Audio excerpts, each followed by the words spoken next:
بسم اللہ الرحمن الرحیم۔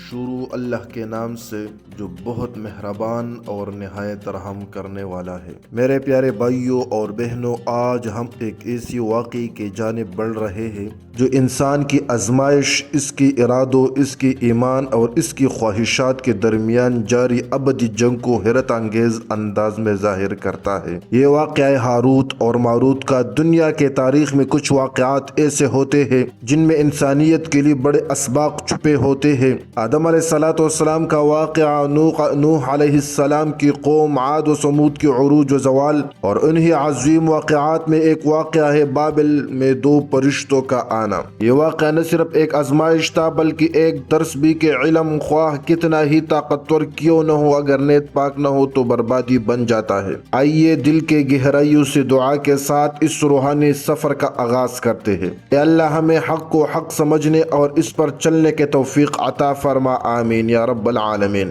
بہت عرصے پہلے جب انسان زمین پر آباد ہو چکا تھا اور نسلیں بڑھ رہی تھی تو انسان کی زندگی کے ساتھ ایک چیلنج ہمیشہ جڑا رہا۔ خواہشات، آزمائش نفس اور برائی کی کشش۔ انسان کبھی کبھی غلطیاں کرتا، کبھی سیدھی راہ پر آتا، کبھی بہک جاتا، کبھی سنبھل جاتا۔ یہ سب اس کی فطرت کا حصہ تھا۔ فرشتے جو پاکیزہ مخلوق تھے، اللہ کے حکم کے پابند، کبھی غلطی نہیں کرتے تھے۔ ان کا وجود نور سے تھا جب انسان مٹی سے بنایا گیا تھا، مگر اس مٹی میں اللہ نے ایک خاص چیز رکھی تھی: ارادہ، اختیار، امتحان۔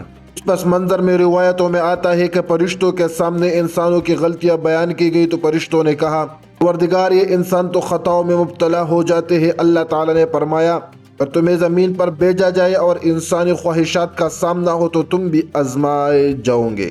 یہاں ایک عظیم راستہ، انسان کی آزمائش، فرشتوں کی مثال، علم کا امتحان، نیت کی پاکیزگی۔ اور اس امتحان کے لیے اللہ نے دو فرشتوں کو چنا، ہاروت اور ماروت۔ زمین پر ایک عظیم شہر بابل، آج کے عراق کے علاقے میں واقع یہ شہر اپنی تہذیب، جادو، تعویذ، نجوم، اسرار و رموز کے لیے مشہور تھا۔ یوں لگتا تھا کہ جیسے یہاں کی فضا میں کوئی عجیب سی طاقت بسی ہوئی ہو۔ لوگ جادوگروں کے پیچھے بھاگتے، گمراہی عام تھی۔ جب کوئی مشکل پیش آتا، کوئی اختلاف ہوتا یا کسی کو دنیاوی فائدہ چاہیے ہوتا، وہ جادو کا سہارا لیتے۔ یہ وہ دور تھا جب جنات بھی لوگوں کو بہکانے میں بڑھ چڑھ کر حصہ لے رہے تھے۔ لوگوں کا عقیدہ کمزور پڑ رہا تھا۔ ایسے میں اللہ تعالیٰ نے ایک بڑا فیصلہ کیا۔ لوگوں کے آزمائش کے لیے، ہدایت اور گمراہی کے فرق کو واضح کرنے کے لیے دو فرشتوں کو زمین پر بھیجا گیا، اور یوں ہاروت اور ماروت کا نزول ہوا۔ جب ہاروت اور ماروت بابل میں اترے تو وہ نہ انسان تھے نہ کسی عام مخلوق کی صورت میں، اللہ کے تابع فرمان فرشتے تھے۔ ان کا کام ایک اور صرف ایک: لوگوں کو جادو سے بچانا، جادو کی حقیقت سے آگاہ کرنا، بتانا کہ یہ صرف آزمائش ہے، کانا کے علم کا مقصد نیکی ہونا چاہیے۔ قرآن نے خود کہا: وَمَا يُعَلِّمَانِ مِنْ أَحَدٍ حَتَّى يَقُولَا إِنَّمَا نَحْنُ فِتْنَةٌ فَلَا تَكْفُرْ۔ ترجمہ: اور وہ دونوں کسی کو کچھ نہ سکھاتے مگر یہ ضرور کہہ دیتے کہ ہم آزمائش ہے، پس تم اس ذریعے سے کفر میں نہ پڑ جانا۔ یہ بات بہت اہم ہے۔ فرشتوں نے جادو بطور گمراہی نہیں سکھایا بلکہ بطور آزمائش، بطور تنبیہ، بطور نفس کے امتحان سکھایا۔ ہر سیکھنے والے کو پہلے خبردار کرتے تھے۔ انہیں اللہ نے اختیار نہیں دیا تھا کہ وہ کوئی گناہ کرے۔ وہ معصوم فرشتے تھے، صرف اللہ کے حکم پر عمل کرنے والے۔ یہ بائبل میں لوگ ہاروت و ماروت کے پاس اس لیے آتے: کوئی اپنے دشمن کو نقصان پہنچانا چاہتا، کوئی اپنے گھر میں فساد چاہتا، کوئی محبت میں کامیابی چاہتا، کوئی شوہر بیوی میں جدائی ڈالنا چاہتا، کوئی دولت کا خواہش مند ہوتا، کوئی طاقت اور غیب دانی کے پیچھے بھاگتا۔ یہی وجہ تھی کہ قرآن نے شوہر اور بیوی کے درمیان جدائی ڈالنے کا ذکر کیا، کیونکہ اس دور کا سب سے خطرناک اور تیزی سے پھیلنے والا جادو یہی تھا۔ مگر ہر آنے والے کے سامنے سب سے پہلے یہ اعلان ہوتا: ہم آزمائش ہے۔ اگر تم نے غلط نیت سے یہ علم لیا تو یہ تمہارے لیے تباہی بن جائے گی۔ سیدھے راستے والے لوگ یہی سن کر واپس لوٹ جاتے، لیکن جن کے دل میں خواہشوں کی آگ تھی وہ رک رہتے، اور یہی سے شروع ہوتا۔ انسان کے دل، اس کی نیت اور اس کی ایمان کا اصل امتحان ہے۔ جادو کوئی کھیل نہیں تھا، یہ انسان کے ارادے اور جنات کے فتنوں سے جڑا ہوا ایک خفیہ علم تھا۔ ہاروت و ماروت اس کے اصول بتاتے، اس کے نقصانات سے خبردار کرتے، لوگوں کو عقیدے کی بنیاد سمجھاتے، بتاتے کہ یہ محض دنیاوی دھوکہ ہے، یہ شیطانی راستوں کا دروازہ ہے، لیکن انسان ہے۔ جب اسے کوئی طاقت ملتی ہے تو اس کا دل بدلنے لگتا ہے۔ کچھ لوگ اس علم کو صرف سمجھنے آتے تھے، کچھ آزمانے اور کچھ نقصان پہنچانے کے ارادے سے۔ یہ علم عملی نہیں تھا بلکہ آزمائشی تعلیم تھی، لیکن کچھ لوگ یہاں بھی آزمائش میں ناکام ہوئے۔ اس زمانے میں جنات نے اس علم کو غلط مقاصد کے لیے استعمال کرنا شروع کیا۔ ان کا مقصد یہ تھا انسانوں کے درمیان نفرت ڈالنا، دلوں کو بے چین کرنا، گھروں کو برباد کرنا، لوگوں کے درمیان وسوسے بڑھانا، حق سے ہٹانا۔ کچھ جنات نے علم انسانوں کو یوں پھیلایا جیسے آگ جنگل میں پھیلتی ہے۔ لوگ سمجھنے کے بجائے عملی جادو کرنے لگے، نتیجہ گھروں میں فساد، رشتے ٹوٹے، لوگ خوب زدہ ہوئے، عقیدہ کمزور پڑا، جادوگر بڑھ گئی، گمراہی پھیل گئی۔ لیکن ہاروت و ماروت ہمیشہ یہی کہتے، ہمیں الزام نہ دو، ہم نے تمہیں ہر بار روکا، خبردار کیا، بتایا کہ آزمائش ہے۔ اگر انسان جب خواہشات میں آندھا ہو جاتا ہے تو نصیحت کم سنائی دیتی ہے۔ یہ سوال بہت اہم ہے، آخر اللہ نے فرشتوں کو کیوں بھیجا؟ آزمائش کیوں رکھی؟ جادو جیسے خطرناک علم کو کیوں وجود دیا گیا؟ جواب نہایت واضح ہے، انسان کے نیت کو جانچنے کے لیے، اسے خود اختیاری کا امتحان دینے کے لیے، تاکہ نیکی اور بدی کے راستے واضح ہو، تاکہ جو ایمان پر ثابت قدم رہے وہ بلند مرتبہ پائیے۔ اللہ نے تو قرآن میں صاف لفظوں میں کہہ دیا، اور وہ اس کے ذریعے کسی کو نقصان نہیں پہنچا سکتے مگر اللہ کی اجازت سے۔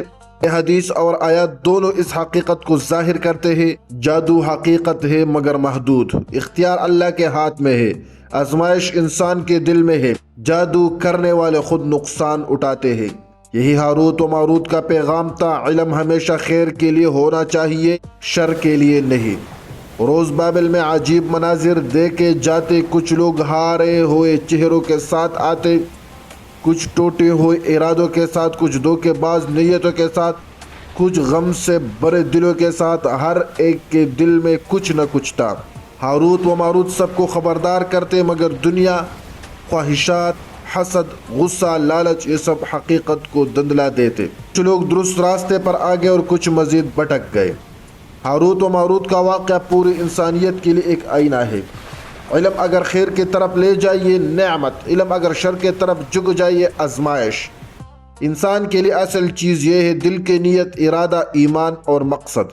اگر علم پاکیزگی کے ساتھ ہو تو انسان کے دروازے کھل جاتے ہیں، اگر علم پاکیزگی کے ساتھ ہو تو آسمان کے دروازے کھل جاتے ہیں، اگر علم غلط ارادوں سے ہو تو انسان خود اپنے لیے جال بن لیتا ہے۔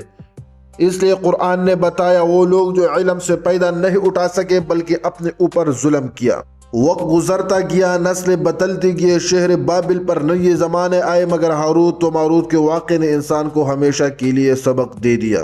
علم طاقت نہیں، آزمائش ہے، نیک عمل سے بڑھ کر اہم ہے۔ ہر طاقت اللہ کے حکم کے محتاج ہے۔ جادو صرف ایک امتحان تھا، ہدایت نہیں۔ لوگوں نے خود گمراہی کو اختیار کیا، اور یہ پیغام آج بھی زندہ ہے۔ میرے عزیز بھائیوں اور بہنوں، ہاروت و ماروت کا واقعہ صرف ایک قصہ نہیں، یہ انسان کے اندر کی دنیا کا آئینہ ہے۔ ہم سب کو کبھی نہ کبھی خواہشات، غصہ، حسد، لالچ، طاقت، دنیا آزماتی۔ سوال یہ نہیں کہ آزمائش آئے گی یا نہیں، اصل سوال یہ ہے ہم آزمائش میں کامیاب ہوتے ہیں یا نہیں۔ اسلام نے بچاؤ کا طریقہ کیا بتایا؟ اسلام کہتا ہے قرآن پڑھو، سورۃ البقرہ، آیت الکرسی، صبح و شام کی دعائیں، سورۃ فلق، سورۃ الناس، نیک زندگی، حلال روزی، یہ انسان کو ہر جادو سے محفوظ رکھتے ہیں۔ جو اللہ کا بندہ ہے اس پر کسی شیطان کی طاقت نہیں چلتی۔ آئیے آخر میں دل کے گہرائیوں سے اللہ سے دعا کرتے ہیں، یا اللہ ہمیں ہر فتنہ، ہر برائی، ہر گمراہی، ہر آندھی خواہش سے محفوظ فرما۔ یا اللہ ہمیں ایسا علم عطا فرما جو ہماری دنیا اور آخرت کو روشن کر دے، آمین۔ اگر پسند آیا تو ویڈیو کو لائک کریں، چینل کو سبسکرائب کریں اور اس علم کو دوسروں تک ضرور پہنچائیے۔ اللہ حافظ و ناصر ہو۔